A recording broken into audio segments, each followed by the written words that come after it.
نحمده ونصلي على رسوله الكريم أما بعد فأعوذ بالله من الشيطان الرجيم بسم الله الرحمن الرحيم قال الله تبارك وتعالى في كلامه المجيد والفرقان الحميد ومن الناس من يشري نفسه ابتغاء مرضات الله والله رؤوف بالعباد یا ایہا الذین آمنوا ادخلوا فی السلم کافۃ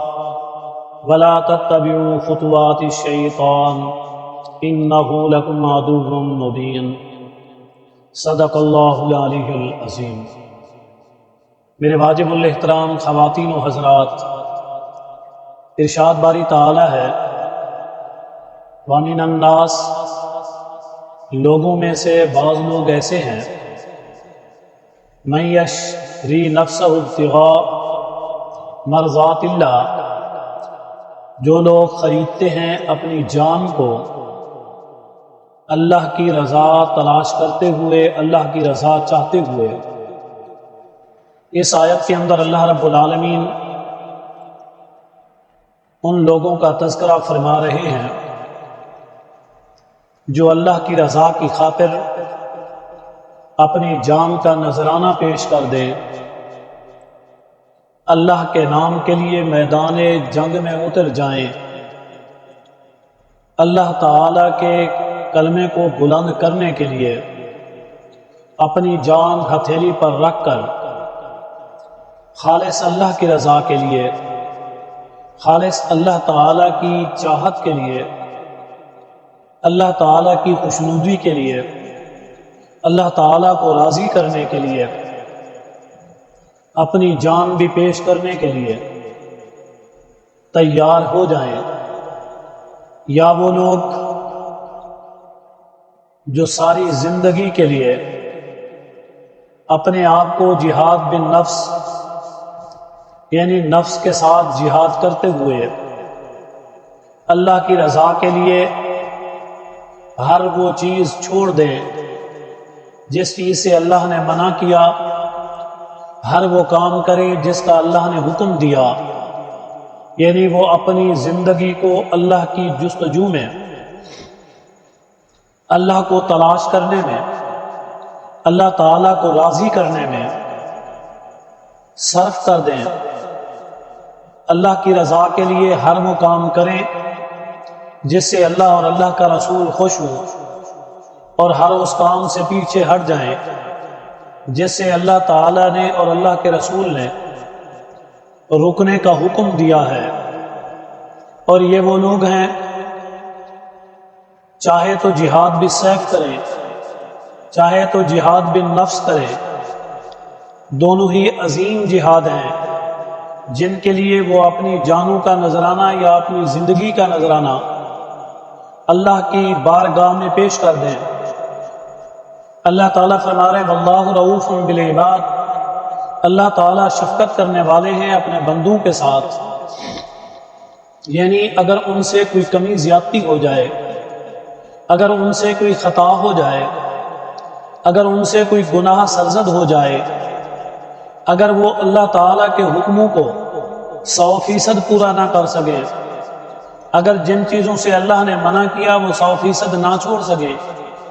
اور ان سے کوئی کمی زیادتی ہو جائے، نہ چاہتے ہوئے اللہ تعالیٰ کی نافرمانی ہو جائے، تو پھر اللہ کی ذات شفقت کرنے والی ہے، وہ جاننے والی ہے کہ یہ بندہ کتنی جد و جہد کر رہا ہے، کتنی کوشش محنت کر رہا ہے اللہ کو راضی کرنے کے لیے، یہ کتنا زیادہ اللہ کی خوشنودی کے لیے اپنے آپ کو پیش کر رہا ہے۔ اللہ تعالیٰ فرماتے ہیں کہ پھر میں بھی اسے کیا کرتا ہوں، شفقت والا معاملہ کرتا ہوں، اسے معاف کر دیتا ہوں۔ پھر فرمایا یا ایھا الذین آمنوا، اب ایمان والوں سے خطاب کرتے ہوئے اللہ تعالیٰ فرما رہے ہیں کہ اے وہ لوگوں جو ایمان لائے ہو۔ اس سے پہلے والی آیات میں انسانیت کو دعوت تھی، اب ایمان والوں کو دعوت ہے۔ فرمایا اگر تم ایمان لے آئے، تم نے کلمہ پڑھ لیا لا الہ الا اللہ محمد الرسول اللہ، اگر تم نے اب یہ کہہ دیا اشہد ان لا الہ الا اللہ وحدہ لا شریک لہ واشہد ان محمدًا عبدہ ورسولہ، یہ گواہی بھی تم نے دے دی، پھر تمہیں چاہیے کہ اس ایگریمنٹ کے بعد، اللہ تعالیٰ سے وعدہ کرنے کے بعد، اللہ تعالیٰ کی گواہی دینے کے بعد، حضور صلی اللہ علیہ وسلم پر ایمان لانے کے بعد، ادخلوا فی السلم کافہ، داخل ہو جاؤ اسلام کے اندر، داخل ہو جاؤ شریعت کے اندر، آ جاؤ تم کلمے کے جھنڈے کے نیچے کافتاً پورے پورے۔ اب یہ نہیں کہ کچھ تیتر اور کچھ بٹیر، کچھ مان لیا کچھ چھوڑ دیا، کچھ کر لیا کچھ رہنے دیا۔ اب یہ نہیں کہ جو اچھا ہے تو اسے اپنے مفاد کے لیے حاصل کر لو، اور جس میں اپنا مفاد نہیں اسے چھوڑ دو، جس کے لیے کہاوت ہے کہ میٹھا میٹھا ہپ ہپ اور کڑوا کڑوا تھو تھو۔ جس چیز میں اپنا مفاد نظر آئے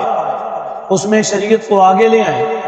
اور جہاں اپنے مفاد کو نقصان پہنچ رہا ہو وہاں شریعت کو پس پشت ڈال دیا جائے۔ ایسا نہیں، بلکہ ایمان لانے کے بعد تم اپنے آپ کو مکمل طور پر اسلام میں داخل کر لو، اپنے آپ کو اسلام کے حوالے کر دو، اپنے آپ کو اسلام کی خطوط پر چلنے والا بنا لو،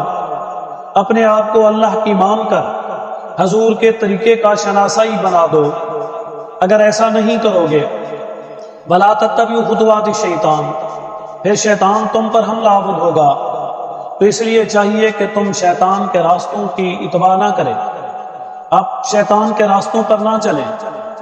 اس وجہ سے اِنَّهُ لَكُمْ عَدُوٌّ مُّبِينٌ، بے شک یہ شیطان تمہارے لیے کھلا دشمن ہے۔ یہ ایسا دشمن ہے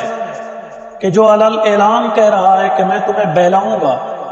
میں تمہیں پھسلاؤں گا، میں تمہیں راستے سے ہٹاؤں گا، میں تمہیں اللہ کی نافرمانی کرواؤں گا، میں تمہیں حضور علیہ الصلوۃ والسلام کے راستے سے در بدر کروں گا۔ دعا کرو کہ اللہ تعالی ہمیں رحمان کا بندہ بنائے اور شیطان کے راستے سے محفوظ فرمائے۔